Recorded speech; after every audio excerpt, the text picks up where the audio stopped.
My husband's obsession with Freemasonry has been tearing apart our marriage, but I just found out he hasn't even been a member for years. Hi there, the long and short is that for about 6 years now my husband, 34M, has been a Freemason and I, 35F, have always supported him on this. My grandfather was a Freemason, so it's not really new to me or anything, and I don't believe in any of the conspiracy crap you find online. But I'm starting to think it may not be the best for him. My grandpa always used to say it went family, work, masonry, but in my husband's case it's more masonry, masonry, masonry, then family, then work, then masonry again. He attends lodge nearly every night. For context, my grandpa would go a couple times a month, and yet he's only a fellow craft, so not a part of the add-on things like the Scottish Rite or Shriners or anything. I genuinely don't know how he has the stamina for it, because I'm a part of an improv theater club and frankly every other week is enough. Sometimes he's gone for hours, other times an hour or even less. When I ask him what he's doing, he gets defensive and says he can't tell me because he has to maintain secrecy. I knew full well there'd be some lessons and ceremonies I wouldn't exactly be getting a front row seat for, but I don't think it's that unfair. I ask what he could be possibly doing that occupies him practically daily. Hell, some days when he comes back early, he goes to his man cave to do more work for them. Apparently he's volunteered to do admin work for his Grand Lodge, but when does it end? He doesn't get paid for any of this, and he spends so much on dues to actually do this. I've even tried to get involved via the Order of Eastern Star, something I've always wanted to be a part of, but he point blank shut it down and said that we can only look into that when he becomes a Master Mason, which is apparently still years away. And it's not even just our marriage it's affecting. Some weeks he's out so late with his lodge buddies that he doesn't take care of himself. There's been times he hasn't worn clean clothes or shaved, and plenty of times he's gone into work without showering. Sometimes he doesn't even go into work and just calls in hours late to say he's been called for urgent lodge business. His boss is too good to him and lets it slide because he's genuinely blown away that my husband's in the Masons and thinks these meetings must be dead important. Like, I get a lot of these guys are going to be retired, but Jesus Christ, surely they have to know how it works?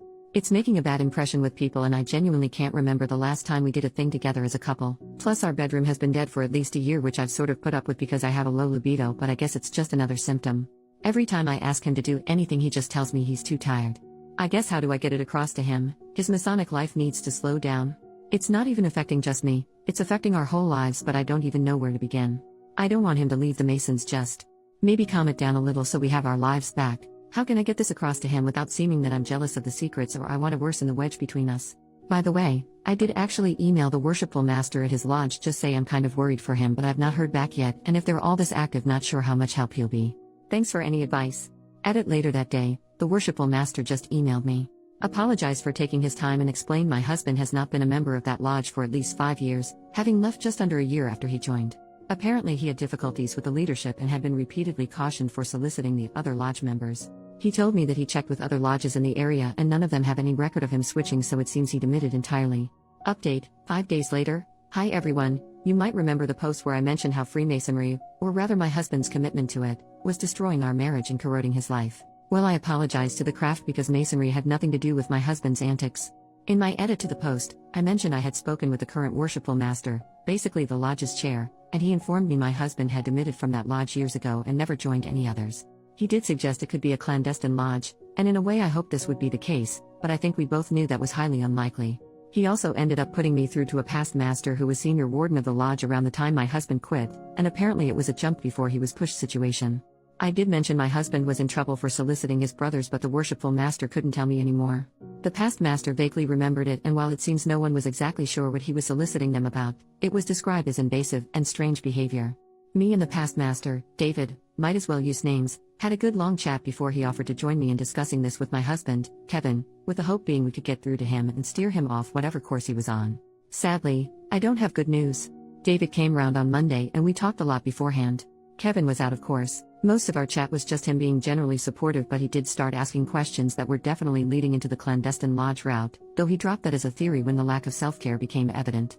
Midway through our conversation, Kevin comes home, and when he comes in I say there's somebody I'd like him to meet, and he just deflects by saying he's tired from lodge and will have to do it tomorrow. David introduces himself anyway, explicitly as a past master.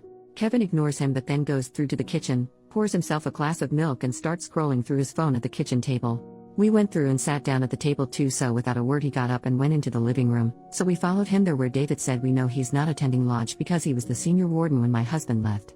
Kevin does this weird laugh and says, "So it's a crime to move lodges then?" David says no other lodge in the area took him on, and Kevin goes a little bit red before saying that's because he switched to PHA, and then sort of insinuates David is racist for taking issue with that. David says he spoke to all the PHA lodges in the area too and he's good friends with a lot of their members, so he knows he's lying again. Kevin just says look, he's tired, he's not doing this, but I told him we know something's up and well, the majority of you thought it was drugs, so I just said look, is it drugs? He said no, but finally admitted yes, there was something up and asked if he could show us something. Just he needed to go to his car. David said that's fine, we'll come with him. Well, I guess in Kevin's defense he did need to go to his car. In the trunk he got out this black sports bag and I didn't know what I was expecting, but I don't think anything could have prepared me for what he showed us was inside. When we got back into the house, he got out this near lifelike, latex horse mask and other leather and latex fish gear, full suit with harnesses and everything. If you were expecting anything to happen, there wasn't anything, we kind of just stared in total silence. Eventually Kevin restarted the conversation by explaining he was into a BDSM fetish called pony play and that he went down the rabbit hole a long time ago. I won't really go into the full details, but long and short is he's clearly been dealing with homosexual feelings and submissive desires for a long time, though he's still in denial about both of them and is adamant he's not bi or gay, 100% straight, etc. Obviously he's at least, and most probably, bi, but he wouldn't hear it. Anyway, he explained when he was really struggling with these feelings, the urge as he calls it, that's when he joined Freemasonry because he hoped it would prove a distraction, help improve, etc. And then sort of implied being around old men would put him off guys. I could tell David was a bit offended, but he didn't say anything. But yeah, apparently this is what the soliciting was about. Obviously joining the Masons didn't make these feelings go away, so he said he initially started trying to see if any of them felt those feelings too, but no one would bite. Apparently midway through he discovered the pony play rabbit hole on a BDSM website and was utterly hooked. This is when his soliciting went from hey, I'm having these feelings towards guys, this is totally normal, right brother? To hey, are you looking to buy a pony, brother? He claimed he didn't leave because he was being disciplined, but because of how goddamn prudish everyone was. Yeah. Apparently he was already deep into the hole, and while he'd be attending lodge a couple times a month legitimately, the other times were him doing the BDSM stuff. Apparently it began with escorts, but eventually he graduated to pro-doms because too many of them found it weird or weren't into it enough. There's one main one he goes to the most, called Mistress Candy, but when she's busy he'll go to other ones. And if that's not an option, he'll go find a cheap hotel to self-care or do it with an online mistress. Oh, there's a lot of them apparently, and that was how he got into findoms, where the whole thing is he gives them money for nothing in return. I don't really know how to describe how I felt as this all came out. The shock, the betrayal, the rage, the upset, the hurt. I suppose I feel quite numb now, but none of it could have prepared me for what he did next. David said, so you've been having an affair then and using the craft as cover? Kevin got very angry and said he's not been having an affair. This sparked an argument, again won't go into the details, where Kevin's excuse was that at no point was he in control during this, because Mistress Candy made use of hypnosis to control him, and sometimes the urge was so powerful it would shift him into Sparkles, his pony persona, involuntarily. He didn't use this as an example, but I guess it's kind of like a Dr. Jekyll and Mr. Hyde situation. Again, no remorse or contrition, and he said we can still fix this with couples therapy because apparently I wasn't satisfying his needs. How did he come to that conclusion? Well, I never independently suggested pony play and give him an avenue to open up about it. This is somehow my fault. I won't go into the arguments that followed, but it ended with me packing a bag and David taking me to my parents' place. I've told Kevin I'll be seeking a divorce. Something which he's also in denial about, because the marriage is dead. Clearly he values his time playing dress up as a horse more than he does me as a person, so I might as well let him focus on that. I'm staying with my parents right now and taking some time off work until I can clear my head. Can't sleep, so I figured I might as well try and get this out of my system. It has helped, honestly. I'm also currently no contact with Kevin, and it'll be staying that way until I can serve him papers. Who knows what the future holds there, but he won't be in it. Though if you wanted some good news, I'm finally joining the Order of Eastern Star.